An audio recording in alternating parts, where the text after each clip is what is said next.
Hi అండి అందరికి. మా ఛానల్ నేమ్ వచ్చి colours by Shyam. DaVinci Resolve colour page interface series లో పార్ట్ 2 అండి. నిన్న మనం హెచ్డిఆర్ రివీల్స్ వరకు క్లియర్ గా తెలుసుకున్నాం. ఆ వీడియో ఎవరైతే చూడని వాళ్ళు ఉంటారో ముందుగా ఆ వీడియో చూసి వచ్చిన తర్వాత ఈ వీడియో చూడండి. అప్పుడు మీకు ఇంటర్ఫేస్ గురించి బాగా అర్థం అవుతుంది.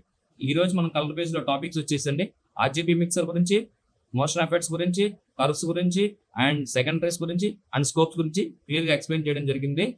ముందుగా ఒక విషయం గుర్తుపెట్టుకోండి, ప్రజెంట్ మనం కలర్ పేజ్ లోని ఇంటర్ఫేస్ లోని ఉండే టూల్స్ ఎక్కడెక్కడ ఉంటాయి, ఆ టూల్స్ చేసే పని ఏంటి, దాని గురించి మటుకే నేను బేసిక్ ఎక్స్ప్లెయిన్ చేస్తానండి. నెక్స్ట్ వచ్చేసి వీడియోలో ప్రతి టూల్ గురించి ఒక వీడియో తీసుకుని ప్రాక్టికల్ గా స్టెప్ బై స్టెప్ క్లియర్ గా ఎక్స్ప్లెయిన్ చేశానండి. ఓకేనా? మీరేమి ఇప్పుడే కంగారు పడవలసిన అవసరం లేదు, కన్ఫ్యూజ్ అవ్వాల్సిన అవసరం అంతకంటే లేదు. అర్థమైంది అనుకుంటున్నాను. నెక్స్ట్ వచ్చేసి సాఫ్ట్వేర్ని ఎలా డౌన్లోడ్ చేసుకోవాలి అండ్ ఎలా ఇన్స్టాల్ చేసుకోవాలని దాని గురించి ఒక వీడియో చేశాను. ఆ వీడియోని మా వాట్సాప్ గ్రూప్ కమ్యూనిటీలో షేర్ చేస్తామండి. మీరు దాంట్లోంచి ఆ వీడియో చూసి ఎలా డౌన్లోడ్ చేసుకోవాలో, ఎలా ఇన్స్టాల్ చేసుకోవాలో చూసి మీ సిస్టంలో డౌన్లోడ్ చేసుకోండి. ఓకేనా? నెక్స్ట్ వచ్చే వీడియోలో మేము కలర్ థియరీ గురించి ఎక్స్ప్లెయిన్ చేసామండి. ఎవరైతే కలర్ గ్రేడింగ్ నేర్చుకోవాలనుకున్నారో ఆ కలర్ థియరీ క్లాస్ మటుకు అసలు మిస్ అవ్వద్దు. ఎందుకంటే ఆ కలర్ థియరీ క్లాస్లో కలర్స్ గురించి మీకు తెలిస్తేనే మీరు డైవింగ్ సిరీస్లో గ్రేడింగ్ చేయడానికి మీకు అన్ని అర్థం అవుతాయి. ఓకేనా? సరే అండి, ఇంకా టాపిక్లోకి వెళ్ళిపోదాం. ఓకేనండి, ఈ రోజు టాపిక్ వచ్చేసి ఆర్జీబీ మిక్సర్ గురించి. ఆర్జీబీ మిక్సర్ ఎలా వర్క్ అవుతుంది, అసలు ఆర్జీబీ మిక్సర్ అంటే ఏంటి, దాని గురించి నేను క్లియర్ గా ఎక్స్ప్లెయిన్ చేస్తాను. చూడండి, ఇది ఆర్జీబీ మిక్సర్ అండి. ఆర్జీబీ మిక్సర్ అంటే ఏం లేదండి, జస్ట్ ఆపోజిట్ కలర్స్ ని యాక్యురేట్ చేయడానికి, లుక్ అవుట్ క్రియేట్ చేయడానికి ఆర్జీబీ మిక్సర్ ని యూజ్ చేస్తారండి. ఆర్జీబీ మిక్సర్ ఎలా యూజ్ అవుతుందంటే, రెడ్ అని చూసారా, red output, green output, blue output అండి. రెడ్ కి ఆపోజిట్ కలర్ సియాన్ అండి, గ్రీన్ కి ఆపోజిట్ కలర్ మెజంతా అండి, బ్లూ కి ఆపోజిట్ కలర్ ఎల్లో. ఓకేనండి, ఇది మనం పెంచామనుకోండి రెడ్ పెరుగుతుందండి, అదే తగ్గించామనుకోండి సియాన్ వస్తుంది. అలాగనమాట ఆ కలర్స్ ని మనం యాక్యురేట్ చేయడానికి, మన ఫుటేజ్ లో ఏ కలర్ అయితే ఎక్కువ ఉందో ఆ కలర్ తగ్గించుకోవడానికి రెడ్ ఎక్కువ ఉంటే ఈ రెండు యూజ్ చేస్తామండి, green output, blue output.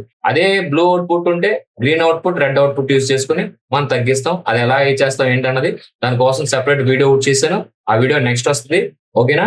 Next మనం మోషన్ ఎఫెక్ట్స్ లోకి వెళ్ళిపోతాం. మోషన్ ఎఫెక్ట్స్ అంటే ఏమీ లేవండి, జస్ట్ ఇది ఫుటేజ్ లో నాయిస్ ఎక్కడైతే ఉందో అది క్లియర్ చేయడానికి ఈ వాల్యూస్ యూజ్ చేసి మనం చేస్తామండి. అది కూడా మనం నెక్స్ట్ ఒక వీడియో చేయడం జరిగింది, దాని గురించి కూడా మనం తర్వాత క్లియర్ గా ఎక్స్ప్లెయిన్ చేస్తాం. నెక్స్ట్ వచ్చేసి కర్వ్స్ అండి. కర్వ్స్ అంటే ఏం లేదు, దీని ద్వారా కూడా మనం ఎక్స్పోజర్ కంట్రోల్ చేయొచ్చు. పై పార్ట్ వచ్చేసి హైలైట్స్, ఈ పార్ట్ వచ్చేసి మిడ్ టోన్స్ అండ్ ఈ పార్ట్ వచ్చేసి షాడోస్. దాన్ని ఎలా ఎక్స్ప్లెయిన్ చేయాలి ఏంటంటే క్లియర్ గా ఒక వీడియో వస్తుందండి ఈ టాపిక్ అన్నింటి గురించి. ఓకేనా? ఈ పార్ట్ వచ్చి హైలైట్స్, ఇది మిడ్ టోన్స్ అండ్ ఇది షాడోస్ అండి. ఎక్స్పోజర్ కంట్రోల్ ఎలా చేయాలో ఎస్కార్ ద్వారా కూడా మనం చెప్తాము. నెక్స్ట్ వీడియోస్ అన్ని తర్వాత వస్తాయి. కర్వ్స్ లో ఏమేమి ఉంటాయి అనుకుంటేనండి, కర్వ్స్ లో మనకి హ్యూ, లూమా అండి, కస్టమ్ కర్వ్స్ అంటారండి వీటిని. ఈ కర్వ్స్ లో ఏమేమి ఉంటాయంటే hue versus hue, hue versus hue, hue versus sat, hue versus luma, luma versus sat. మనం ఈ 4 నేర్చుకుంటే సరిపోద్దండి. ఈ రెండు మనకు పెద్ద యూజ్ అవ్వు. ఈ నాలుగిట్ల గురించి నేను క్లియర్ గా ఎక్స్ప్లెయిన్ చేస్తాను. సెపరేట్ డెడికేటెడ్ వీడియో ఉంటాయి అట్లా గురించి. అసలు హ్యూ అంటే ఏంటి, శాట్ అంటే ఏంటి, శాట్ అంటే ఏంటి, లూమా అంటే ఏంటి, దాని గురించి ఎక్స్ప్లెయిన్ చేస్తానండి. హ్యూ వచ్చేసరికి మన కలర్ ఇట్ సెల్ఫ్ అండి, కలర్ యొక్క ఇట్ సెల్ఫ్, కలర్ లో ఎన్ని కలర్స్ ఉంటాయో ఆ కలర్ ఇట్ సెల్ఫ్ ని హ్యూ అంటారండి. శాట్ వచ్చేసరికి కలర్ ఇంటెన్సిటీ అండి, కలర్ ఇంటెన్సిటీ. ఓకేనా? లూమా వచ్చేసరికి కలర్ యొక్క లైట్ ఆర్ బ్రైట్నెస్ అంటారండి. అంటే మన కలర్ కి లైట్ గానీ బ్రైట్నెస్ కానీ ఎక్కువైతే కలర్స్ ఎలా కనపడతాయో దాని గురించి లూమా అంటారండి. అట్ల గురించి మనం తర్వాత ఎక్స్ప్లెయిన్ చేద్దాం.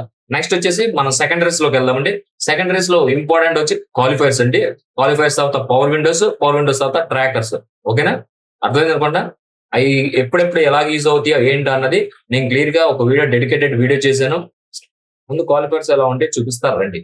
ఇవి వచ్చేసరికి క్వాలిఫైర్స్ అండి. క్వాలిఫైర్స్ ఎప్పుడన్నా స్కిన్ సెలెక్ట్ చేసుకోవడానికి కానీ ఏదైనా కలర్ పికప్ చేసుకోవడానికి ఈ క్వాలిఫైర్స్ యూజ్ చేస్తారండి.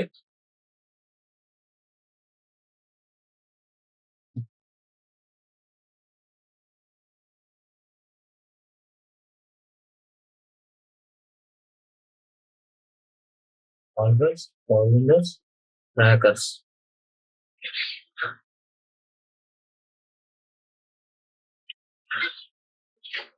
నెక్స్ట్ వచ్చేసి కలర్ సైజ్, కలర్ వేపర్స్ అండి. కలర్ సైజ్ అంటే ఏమీ లేదండి, మనం యూజ్ చేసే ఈ కర్వ్స్ ఏదైతే చేస్తాయో సేమ్ అదే చేస్తుంది. అది కలర్ వేపర్ కూడా అంతేనండి. మన ఈ కలర్స్ ఇది ఏదైతే చేస్తుందో కలర్స్ సేమ్ ఇదేనండి. మన custom curves plus colour slice రెండు ఒకటేనండి. సేమ్ రెండు అదే కర్వ్స్ అయితే ఏది చేస్తుంది, కర్వ్స్ కర్వ్స్ అయితే ఏమైతే చేస్తుందో కలర్ సైజ్ కూడా అదే చేస్తుంది. ఈ కలర్ సైజ్ గురించి, ఈ పక్కన ఉన్న కలర్ సైజ్ గురించి మరియు కలర్ వేపర్ గురించి మనం నెక్స్ట్ వీడియోలో చెప్పుకుందాం అండి. ఒక వీడియో డెడికేటెడ్ ఈ రెండింటి గురించి ఒక వీడియో ఉంటుంది. ఈ రెండింటి గురించి నేను లాస్ట్ లో మాట్లాడతాను. టాపిక్స్ అన్ని టాపిక్స్ అయిపోయిన తర్వాత అన్ని టూల్స్ గురించి ఎక్స్ప్లెయిన్ చేసిన తర్వాత దీని గురించి నేను డెడికేటెడ్ గా ఒక వీడియో చేస్తాను. నెక్స్ట్ వచ్చేసి పవర్ విండోస్ అండి. చాలా చాలా అంటే చాలా important power Windows. Power Windows ఎందుకు యూజ్ చేస్తారంటే, దేనికి యూజ్ చేస్తారంటే బ్యాక్గ్రౌండ్ ని కానీ ఎక్కడైనా లైట్ ఎక్కువైనా, ఎక్కడైనా డార్క్ ప్లేస్ ఉంటే బ్రైట్నెస్ పెంచడానికి, లైట్ ఇవ్వడానికి ఇది యూజ్ చేస్తారండి. మనకు ఓవర్ లైట్ ఎక్కువైనా ఈ ఈ పవర్ విండోస్ యూజ్ చేస్తారు. తర్వాత ఫేస్ కి ఏదైనా మాస్క్ వేసుకోవాలన్నా ఇవ్వండి ఇలా వేసి చేస్తారు. మనం ఏదైతే చేస్తామో అది మాస్క్ లోన కనపడుతుందండి. మనకి సెపరేట్ కలర్ ని ఇంక్రీజ్ చేయాలన్నా, డిక్రీజ్ చేయాలన్నా, ఆ కలర్ లైట్ పెంచాలన్నా, బ్రైట్నెస్ పెరగాలన్నా ఈ పవర్ విండోస్ యూజ్ చేసే మనం. నెక్స్ట్ వచ్చేసి ట్రాకర్స్ అండి. ఈ ట్రాకర్స్ ఎందుకైతే యూజ్ అవుతాయి అంటే మనం ఎప్పుడన్నా మన సబ్జెక్ట్ కానీ మూవింగ్ పొజిషన్ లో ఉందనుకోండి, మనం ఏదైనా పవర్ విండోస్ యూజ్ చేసాం అనుకోండి, ఆ పవర్ విండోస్ అక్కడే ఉండకుండా కరెక్ట్ గా ఇదిగోండి. ఇప్పుడు నేను దీనికి ఇది వేసాను కదా, ఇప్పుడు మన ట్రాకర్ ఉంది కదా, ట్రాకర్ ఇప్పుడు మనం పవర్ విండో వేసాం కదండి. ఆ పవర్ విండో వేసిన తర్వాత ట్రాకర్స్ ఫార్వర్డ్ బ్యాక్వర్డ్ ఈ ట్రాక్ ఇలా ట్రాక్ చేస్తే అది ఆటోమేటిక్ గా ఆ మన సబ్జెక్ట్ ఏదైతే ఉందో సబ్జెక్ట్ ని ట్రాక్ చేస్తుందండి. ట్రాక్ చేసిన తర్వాత మన అప్లై చేసిన కలర్ గైడ్ మిస్ అవ్వకుండా అక్కడే ఆ ఫేస్ ఉండేటట్టు అది ట్రాక్ చేస్తుంది. ఎటు వెళ్తే అటు, ఓకేనా, ఫేస్ ఉండేటట్టు ట్రాక్ చేస్తుంది.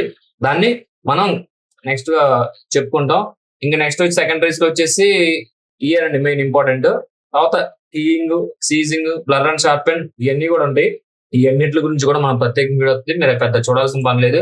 కీ అవుట్పుట్ అంటే మన కీయింగ్ అంటే ఏమి ఉండదండి. మనం ఎప్పుడైతే లట్స్ అప్లోడ్ చేసుకున్నా, ఏమైనా కలర్స్ ఎక్కువైనా, సాచురేషన్ ఇది యూజ్ చేసి తగ్గిస్తామండి, ఓకేనా. తర్వాత సైజింగ్, బ్లర్ అండ్ షార్పెన్ కూడా ఉంటుందండి. వీడియో ఫుటేజ్ ని షార్ప్ చేయడానికి, అదే విధంగా బ్లర్ చేయడానికి ఇది యూజ్ చేస్తామండి. ఎలా చేస్తాం ఏంటి అన్నది నేను అన్ని క్లియర్ గా ఎక్స్ప్లెయిన్ చేస్తాను.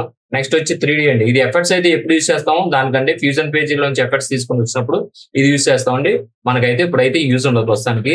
ఇదండి ఆర్జీబీ మిక్సర్ గురించి, మోషన్ ఎఫెక్ట్స్ గురించి, సెకండరీస్ గురించి, కర్వ్స్ గురించి అండి. నెక్స్ట్ లాస్ట్ టాపిక్ వచ్చేసి స్కోప్స్ అండి. స్కోప్స్ అంటే 4 ఉంటాయండి. 4 స్కోప్స్ మనం యూజ్ చేస్తాం ఇందులో. స్కోప్ 1 వచ్చి parade scope, wave form scope and vector scope. Next వచ్చి హిస్టోగ్రామ్ స్కోప్, ఓకేనా. పెరెడ్ స్కోప్ అంటే ఎక్స్పోజర్ గురించి యూజ్ చేస్తామండి. వేవ్ ఫార్మ్ అంటే ఏదైనా కలర్ ఇంటెన్సిటీ పెరిగినప్పుడు కానీ తగ్గినప్పుడు చూసుకోవడానికి ఉపయోగపడుతుంది. నెక్స్ట్ వచ్చేసి వెక్టర్ స్కోప్ అంటే మనం ఎప్పుడైనా వైట్ బ్యాలెన్స్ పెట్టుకునేటప్పుడు కానీ స్కిన్ టోన్ కలర్ యాక్యురేట్ గా వచ్చిందో చెక్ చేసుకోవడానికి ఇది యూజ్ చేస్తామండి, ఓకేనా. నెక్స్ట్ వచ్చేసి ఇక్కడ హిస్టోగ్రామ్ ఉంటుందండి. హిస్టోగ్రామ్ మనం అయితే యూజ్ చేయము, ఎందుకంటే అది పెరెడ్ స్కోప్ అయితే ఏం చేస్తుందో హిస్టోగ్రామ్ కూడా అదే చేస్తుంది. అందుకని దాన్ని మనం యూజ్ చేయము. దీని గురించి అసలు మనకు అవసరం లేదు. ఇంకా ఇట్ల గురించి ఆప్షన్ గురించి వాటి గురించి నేను సెపరేట్ డెడికేటెడ్ ఒక వీడియో చేశాను. ఆ వీడియోలో మీకు అన్ని క్లియర్ గా ఎక్స్ప్లెయిన్ చేస్తాను. ఇప్పుడైతే మీరు ఏం టెన్షన్ తీసుకోవద్దు. టూల్ ఇంటర్ఫేస్ అయితే ఇది ఇంటర్ఫేస్ అర్థమైంది అనుకున్నా. ఏ టూల్ ఎక్కడ ఉందో మీకు అర్థమైంది కదా. సెకండ్ ప్రైమరీస్ అన్ని ఈ సైడ్ ఉండేయండి. ప్రైమరీ గ్రేడ్ అంటారు ఈ ప్రైమరీ గ్రేడ్స్. ఈ సెకండరీ గ్రేడ్స్ ఇక్కడ కనబడాయి, ఓకేనా. ఈ ప్రైమరీ గ్రేడ్స్, ఈ సెకండరీ గ్రేడ్స్. ఇవి వచ్చి క్లిప్స్ అండి. ఇది వచ్చి నోడ్ ఎడిటర్ అండి. ఇది వ్యూవర్ అండి. మనం చేసిన గ్రేడ్ ఇందులో కనబడుతుంది. ఇది వచ్చేసరికి ఎఫెక్ట్స్ ప్యానల్ అండి. మనం ఏ ఎఫెక్ట్ ఎక్కడ వేసుకోవాలన్నది ఈ ఎఫెక్ట్స్ ప్యానల్ లో ఉంటుంది, ఓకేనా. నెక్స్ట్ వచ్చేసరికి ఇది గ్యాలరీ, ఇది లట్స్, ఇది మీడియా పూల్. వీటి గురించి కూడా మనం డెడికేటెడ్ గా ఒక వీడియో తీసాం. ప్రస్తుతానికి అయితే వీడియో ఇంతే గాయస్. మీ అందరికీ నచ్చింది అనుకున్నా. నచ్చితే ఈ వీడియో అయితే ఇంతే. ఇంటర్ఫేస్ గురించి అయితే క్లియర్ గా ఎక్స్ప్లెయిన్ చేశాను, మీకు అర్థమైంది అనుకుంటున్నాను, ఓకేనా. ఇలాంటి మరెన్నో ప్రొఫెషనల్ కలర్ గ్రేడింగ్ ట్యుటోరియల్స్ కోసం మా YouTube channel colour space Shyam ని సబ్స్క్రైబ్ చేసుకోండి. బెల్ ఐకాన్ ప్రెస్ చేయండి. వీడియో నచ్చితే లైక్ చేయండి. మీ ఎడిటర్ ఫ్రెండ్ కి షేర్ చేయండి. మీకు ఏమైనా డౌట్స్ ఉంటే కామెంట్ సెక్షన్ లో కామెంట్ చేయండి, మేము తప్పకుండా రిప్లై ఇస్తాం. మళ్ళీ రేపటి వీడియోలో మనం కలుద్దాం. రేపటి వీడియో వచ్చేసి మనం కలర్ థియరీ గురించి చెప్తానండి. క్లియర్ కట్ గా చెప్తాను కలర్ థియరీ గురించి. అసలు ఆ వీడియో అయితే ఎవరు మిస్ అవ్వద్దు, ఓకేనా. Thank you.